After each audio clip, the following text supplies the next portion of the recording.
Podcast Tênis Brasil com José Newton Dalcin.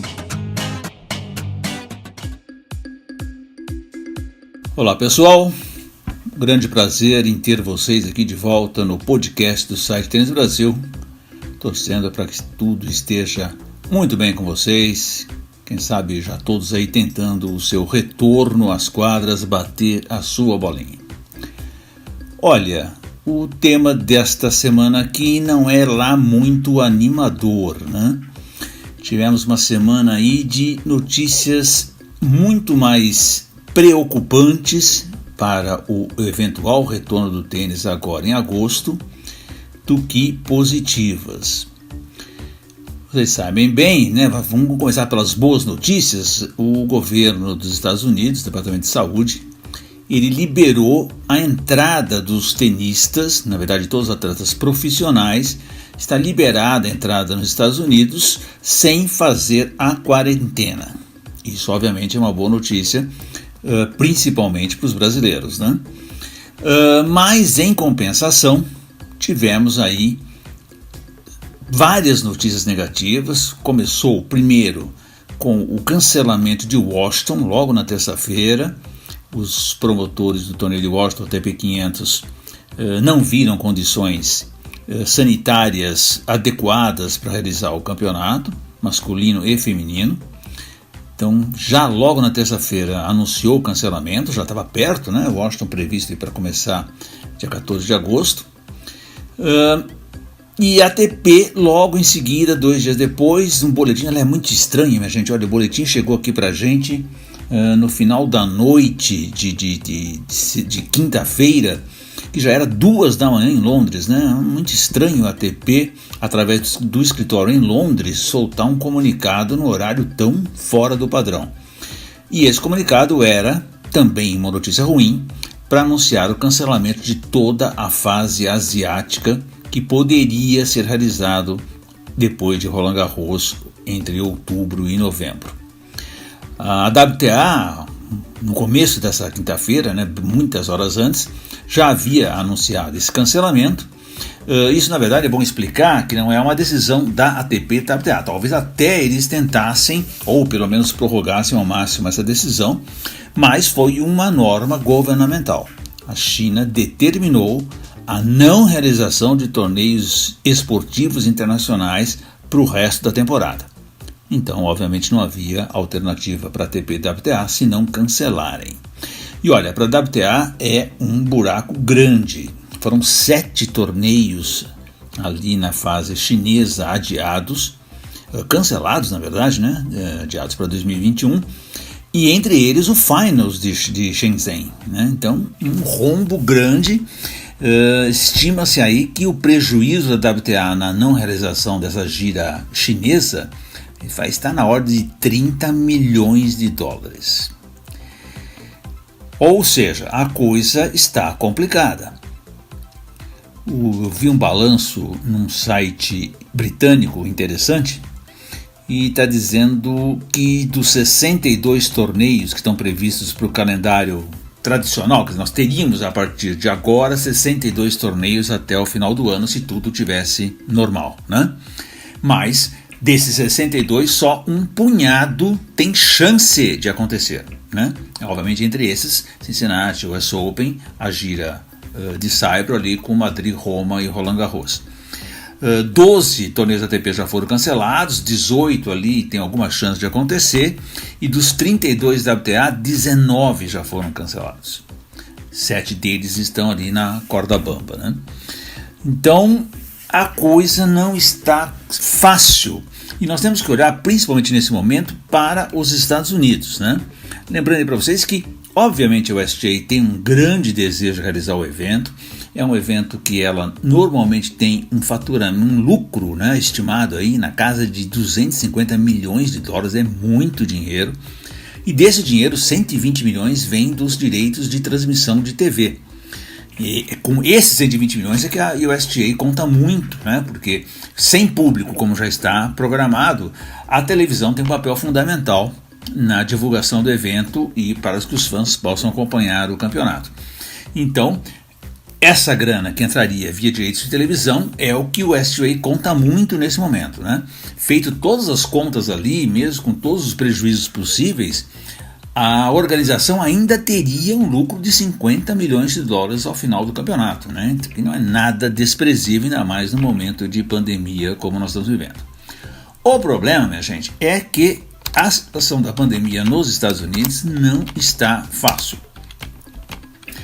Hoje, segunda-feira, eu estava vendo na CNN que já há algum sinal de que os casos diários de infecção tenham atingido um platô, ou seja, um limite lá em cima. Só que nós estamos falando de um platô de 66 mil casos diários. É muita coisa. Felizmente, começou a cair, há indícios de uma pequena queda nos 4 estados americanos hoje que são o grande foco, principalmente a Flórida. A Flórida hoje é o grande foco da pandemia nos Estados Unidos. Então ela está começando a cair na Flórida, na Califórnia, no Texas, no Arizona. E olha só, a Flórida e a Califórnia já superaram Nova York, né, o estado de Nova York, no número de casos de infeccionados, né? E olha, vocês se lembram muito bem que Nova York foi o grande primeiro boom da pandemia nos Estados Unidos, com quantidade de morte muito grande, muito alta, e felizmente para eles conseguiram controlar, mas a doença acabou se espalhando para o resto dos Estados Unidos, o que aliás está acontecendo no mundo inteiro, inclusive aqui no Brasil, né? 22 dos 50 estados norte-americanos ainda estão com crescimento da pandemia. Desde abril, as hospitalizações estão em número estáveis, ou seja, lá em cima. Isso não é um bom sinal, enquanto as mortes aumentam principalmente nesses estados aí. Então, quando a gente olha de uma maneira global, a situação dos Estados Unidos é muito preocupante. Nova York, onde seriam realizados os torneios, Cincinnati US Open, infelizmente é o que está menos ruim, né? Está menos problemático. Olha, eu convidei aqui para bater um papinho com a gente o Jaime Oncins, o capitão brasileiro da Copa Davis, que vocês sabem mora na Flórida, ele dirige a Academia Monte Verde, e o Jaime vai contar aqui um pouquinho para a gente. Jaime, muito obrigado pela tua presença aqui no podcast Tênis Brasil, um grande abraço para você, espero que tudo esteja muito bem com você, família e todos os brasileiros que moram por aí. E eu queria só que rapidamente você já desse aqui uma noção para a gente de como é que está o tênis diante da pandemia, principalmente aí na Flórida, que é a tua região, mas de uma maneira global aí nos outros estados ou nos grandes centros de tênis dos Estados Unidos. Tênis aqui na Flórida está muito próximo do normal, não só na Flórida, mas como em vários estados aqui dos Estados Unidos. Muitas academias voltaram às suas atividades de treinamento, vários torneios acontecendo, tanto dos torneios do UTR, torneios de prize money, enfim, muitas academias, como eu falei, com as suas atividades muito próximas do normal.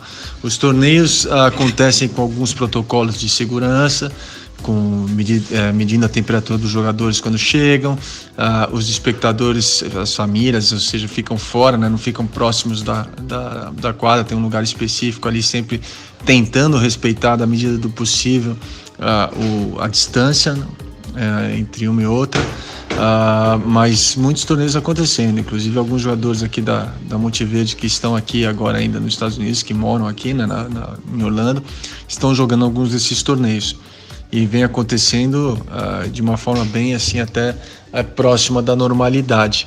Então eu acredito que mais algum tempo a USTA também vai começar, já sei que tem alguns torneios já no calendário, e deve começar e continuar a voltar aí, como eu falei antes, próximo da normalidade.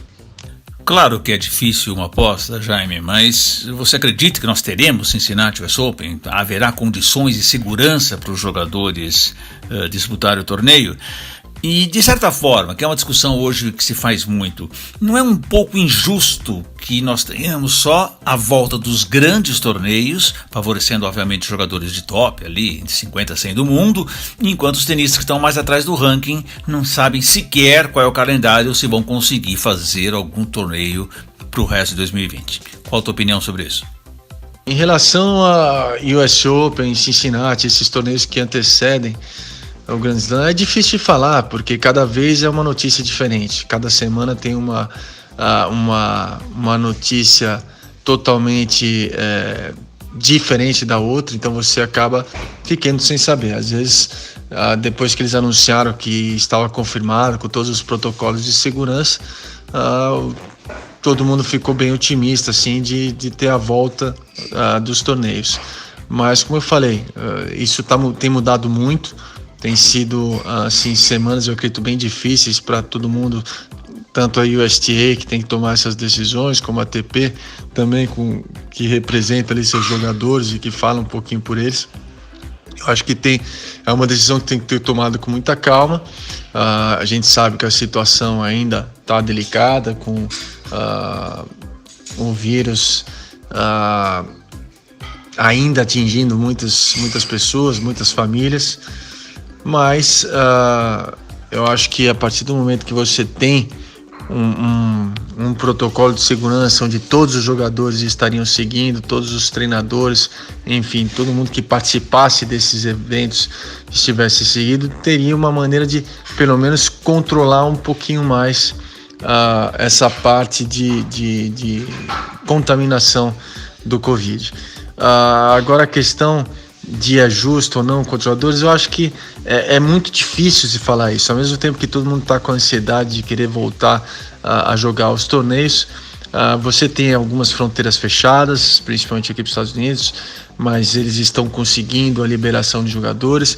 Eu acho que se conseguir toda a liberação dos jogadores para ficar um acesso a todo mundo, no lugar de você fazer um torneio onde, devido às restrições, alguns jogadores não conseguiriam chegar, aí sim eu acho que seria injusto. Mas é como eu falei, acho que é muito, em algum momento tem que se começar. Eu fico muito difícil assim de emitir uma opinião agora se isso é justo ou não é justo, porque eu sei que ao mesmo tempo tem jogadores que estão desesperados para jogar, mesmo com todos as cautelas que os organizadores estão tomando. É sempre existe esse risco de contaminação. Eu acho que esse risco, essa contaminação, na verdade mas vai demorar para as pessoas conviverem com isso. Meu modo de pensar é um pouquinho diferente de muitos. Eu acredito que o vírus está aí, o vírus não vai embora, o vírus vai estar aí para sempre. A gente precisa só se adaptar da melhor maneira possível para conseguir viver mais perto da normalidade. Todo mundo fica na expectativa da vacina, esperando a vacina, achando que a vacina vai ser a salvação, e aí sim todo mundo voltar à sua vida normal. Então acho que é muito delicado esse assunto, é muito difícil. Tem um conflito de interesse muito grande de todos os lados, e as informações também chegam de maneiras diferentes a cada semana. Então é muito difícil se posicionar, porque cada hora você pensa uma coisa. Pelo menos é assim que eu estou me sentindo aqui, não sei mais em que acreditar. Eu acho que é um momento difícil para todo mundo, e as pessoas deveriam ter um pouco mais de responsabilidade ao colocar informações dentro da mídia, imprensa, enfim, de tudo, porque isso às vezes acaba confundindo muito. Hoje, na verdade, eu estou muito confuso em relação ao Covid. Olha, Jaime, nós também aqui no Brasil estamos bem perdidos num desencontro muito grande de informações, de panoramas. Obviamente a gente torce para que o tênis consiga retornar, né, com sucesso, sem perigo, sem problema para os jogadores. Deixa eu aproveitar aqui e lembrar ao pessoal que a USTA, né, que é a promotora, organizadora do US Open, deveria fazer um anúncio no comecinho dessa semana, depois falaram que seria no fim desta semana, e ontem havia boatos de que o anúncio oficial da realização de Cincinnati US Open só vai acontecer na próxima segunda-feira, dia 3 de agosto. Então o USTA estaria aí prorrogando ao máximo possível a decisão para que evite, né, até a viagem dos jogadores para os Estados Unidos, que já é um custo, já é uma coisa de tensão, né? Eu vi uma entrevista do Murray dizendo lá em Londres que ele está super afim de ir, mas está muito apreensivo com a viagem em si, né? Então, obviamente, a USGA quer dar uma definição o mais distante possível da data do torneio. 31 de agosto seria o US Open, dia 24 de agosto seria Cincinnati, para que os jogadores tenham tempo hábil aí de se deslocar ou até de cancelar as suas reservas, especialmente aéreas, né? Uma coisa importante também para vocês observarem é que nem o US Open, nem Roland Garros até agora anunciaram premiação. Ninguém falou se vai haver redução de premiação, quanto vai ganhar, o que é que vai acontecer com a premiação dos torneios. Isso é um outro sinal de que há ainda muitas dúvidas em relação ao calendário.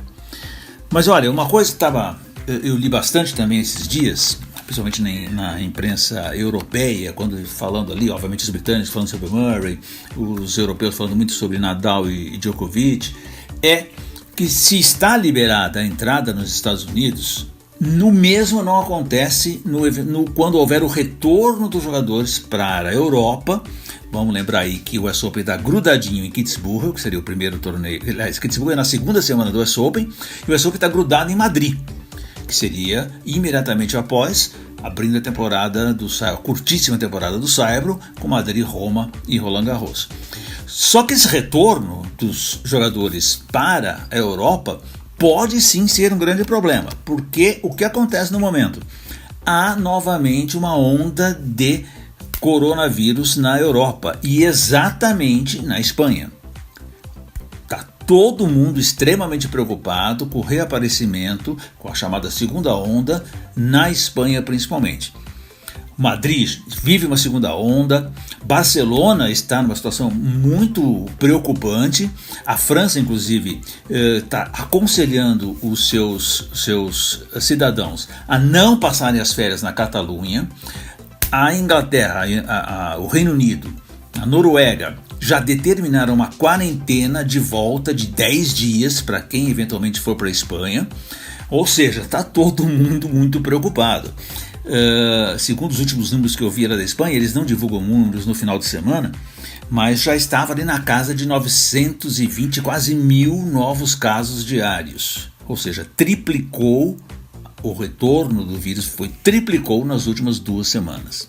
E logo na Espanha, logo Madrid, que seria o primeiro torneio da temporada de Saibro, né? A França, aliás, também não está essas 1.000 maravilhas não, hein, gente? Olha, mais de 1.000 casos diários. Estão vigiando muito, como eu falei, as fronteiras com a Espanha, mas também com a Bélgica, né? A Bélgica, os casos dobraram na última semana. A Alemanha, que estava super tranquila, já está preocupadíssima, já detectou muitos casos de coronavírus de pessoas que voltaram ao país vindo dos Balcãs, da Turquia e de Maiorca, novamente na Espanha. A Alemanha já determinou testes obrigatórios de todo mundo que reentrar no país. Então, hoje, obviamente, felizmente, a eventual temporada de Saibro na Europa ainda está bem mais distante.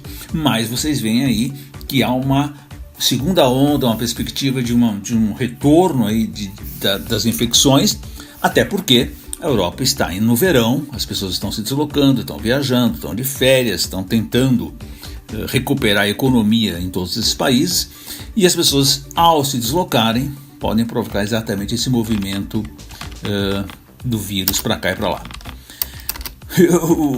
Segundo uma publicação que eu vi, né, do The Guardian britânico, os únicos torneios que neste momento estariam completamente tranquilos de realizar seria Kitzbühel, que é aquela segunda semana do US Open, que seria o primeiro torneio no Saibro, e Roma, né, logo a Itália, né, que foi o primeiro grande foco na Europa. Roma hoje está numa situação tranquila e tomara que assim prossiga. Para finalizar, gente, olha, eu vou mostrar para vocês como a coisa está ainda descontrolada. Na Austrália, começou de novo uma onda. Melbourne, sede do Australia Open em janeiro, neste momento está em lockdown de novo. 500 casos diários e 6 mortes detectadas. Quer dizer, poxa, perante o quadro internacional, e se a gente pensar bem no Brasil, 6 mortes em média por dia até é um número baixíssimo. Porém, o governo australiano está extremamente preocupado porque houve, com o fim do isolamento social, houve a volta ao trabalho, e essa volta ao trabalho indica novamente esse número crescente de infecções, especialmente em pessoas jovens. O que acontece? A Austrália hoje determina 14 dias de quarentena para quem sai do país e retorna. 14 dias de quarentena. E isso pode se estender até o Australia Open.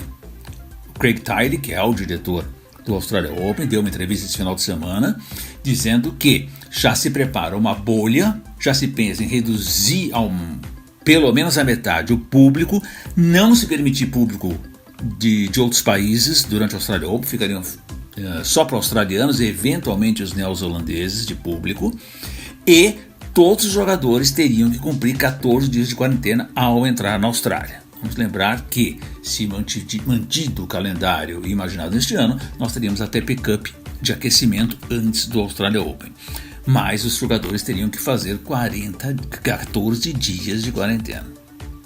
Melbourne é uma cidade de 5 milhões de habitantes, portanto, uma cidade muito grande, onde a propagação do vírus se facilita, né? Fica fácil quanto mais gente nas metrópoles. Infelizmente, o controle do vírus é muito mais difícil. E agora, só agora, é que as máscaras se tornaram obrigatórias em Melbourne. Certo, minha gente? Infelizmente, como vocês viram, não tive grandes notícias, pelo menos não muito animadoras no podcast dessa semana, mas é bom aí vocês terem um quadro global para sentir o que está acontecendo no tênis, quais são as perspectivas, e todos continuamos aqui na torcida para que as coisas se resolvam o mais rápido possível. Semana que vem estamos de volta com mais um podcast aqui no Tênis Brasil. Obrigado à atenção de vocês e um grande abraço. Este foi o podcast Tênis Brasil com José Newton Dalcin.